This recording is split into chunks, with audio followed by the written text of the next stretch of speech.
नमस्कार। आज के इस नए विश्लेषण में हम सीधे एक बेहद दिलचस्प विषय पर उतरने वाले हैं। हम द आर्किटेक्ट ऑफ ट्रायम्फ नाम की एक प्रेरक कहानी के ब्लूप्रिंट का गहराई से विश्लेषण करेंगे।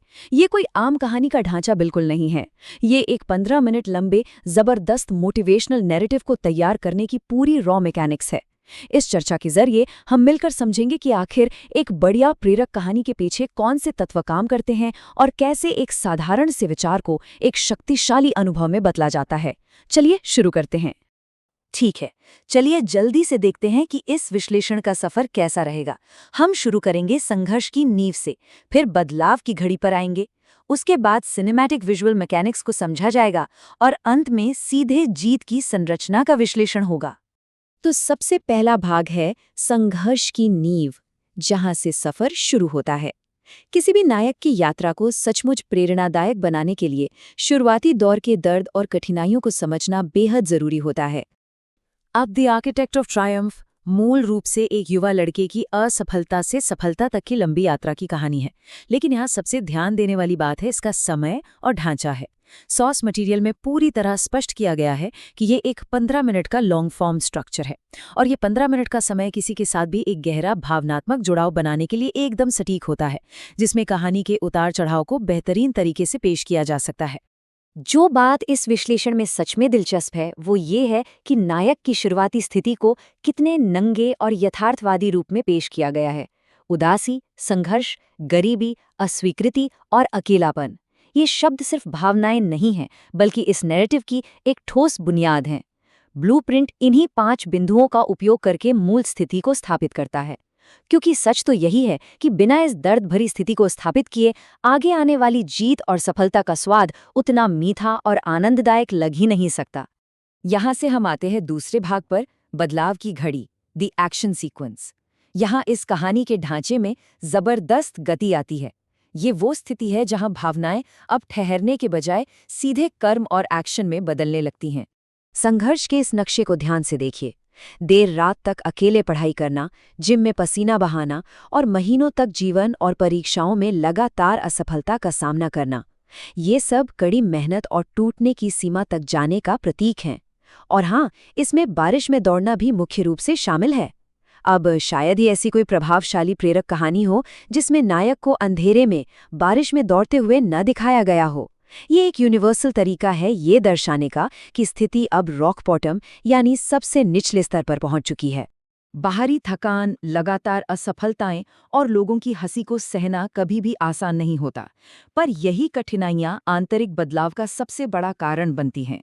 सोर्स टेक्स्ट के अनुसार इस कड़ी मेहनत के नतीजतन 3 विशिष्ट आंतरिक गुण विकसित होते हैं। पहला है दृढ़ संकल्प, दूसरा आत्मविश्वास और तीसरा है अनुशासन।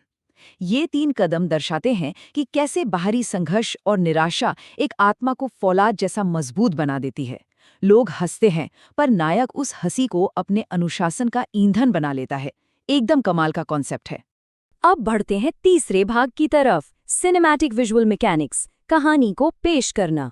यहाँ पूरा ध्यान एक साधारण कथा को एक पूरे सिनेमैटिक अनुभव में बदलने वाले विजुअल और एस्थेटिक तत्वों पर केंद्रित होगा।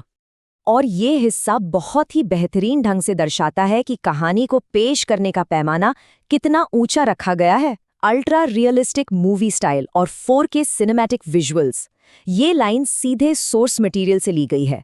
इसका सीधा सा मतलब है कि इस ब्लूप्रिंट को ध्यान खींचने के लिए सिर्फ एक साधारण विजुअल प्रेजेंटेशन नहीं चाहिए। एक दमदार अनुभव देने के लिए विजुअल क्लैरिटी का लेवल हायर स्टैंडर्ड का होना ही चाहिए, ताकि हर एक दृश्य और हर एक भाव दिमाग में हमेशा के लिए छप जाए। अब इन 2 अलग अलग माहौल को समझिए। एक तरफ है डार्क एटमॉस्फेयर, जिसमें देर रात की पढ़ाई, बारिश में दौड़ना और उदास इमोशनल म्यूजिक शामिल हैं, जो ठीक दर्द को दर्शाते हैं। वहीं दूसरी तरफ ब्राइट एस्थेटिक्स हैं, जैसे सूर्योदय के दृश्य, शहर के तेज टाइम लैप्सेस और ड्रामेटिक सिनेमैटिक लाइटिंग। ये विपरीत यानी कॉन्ट्रास्टिंग एलिमेंट्स सिर्फ चीज़ों को सुंदर बनाने के लिए नहीं है, ये रोशनी और अंधेरे का विशेष खेल असफलता से सफलता तक के नैरेटिव आर्क के साथ बिल्कुल कदम मिलाकर चलता है। चलिए अब इन आवश्यक सिनेमैटिक तत्वों को तेजी से देखते हैं। Motivational walking shots, intense training montages और कहानी में स्मूथ ट्रांजिशंस, ये सब पूरी यात्रा के विजुअल पेस को बनाए रखते हैं। लेकिन जो चीजें सच में कहानी को और ज्यादा प्रभावी बनाती हैं, वो हैं गहरे भावनात्मक चेहरे के भाव और यथार्थवादी वातावरण।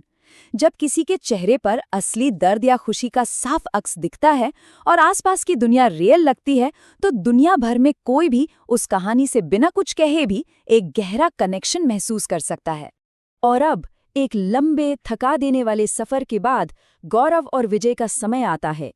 भाग 4, जीत की संरचना, द फाइनल पे ऑफ।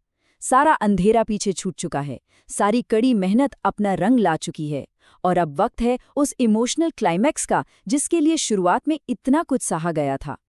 यही इस पूरी 15 मिनट की कठिन यात्रा का मूल निचोड़ है। उपलब्धि का एहसास, चारों तरफ से आती भीड़ की तालियां और जीत का वो अंतिम सबसे शक्तिशाली क्षण।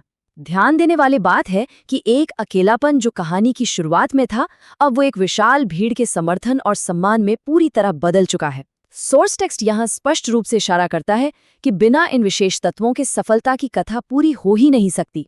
यही भीड़, तालियां और जीत इस लंबे ट्रांसफॉर्मेशन को एक पूर्ण और बेहद यादगार निष्कर्ष देते हैं। तो सबसे महत्वपूर्ण बिंदु ये है कि इस पूरे ढांचे का विश्लेषण करने के बाद एक बड़ा ही गहरा सवाल उठता है। क्या सच्ची सफलता के लिए असफलता की नींव सच में आवश्यक है? इस ब्लूप्रिंट के नायक के सफर ने एक बात तो तय कर दी है कि निराशा, अस्वीकृति और अंधेरा ही अक्सर रोशनी तक ले जाने वाला एकमात्र रास्ता बनाते हैं। एक नैरेटिव के रूप में ये तरीका सदियों से कितना प्रभावी रहा है, इस पर विचार करना सच में बेहद दिलचस्प है। आगे भी इस तरह की कहानियों के पीछे के ढांचों को समझने की प्रेरणा यहाँ जरूर मिलती है।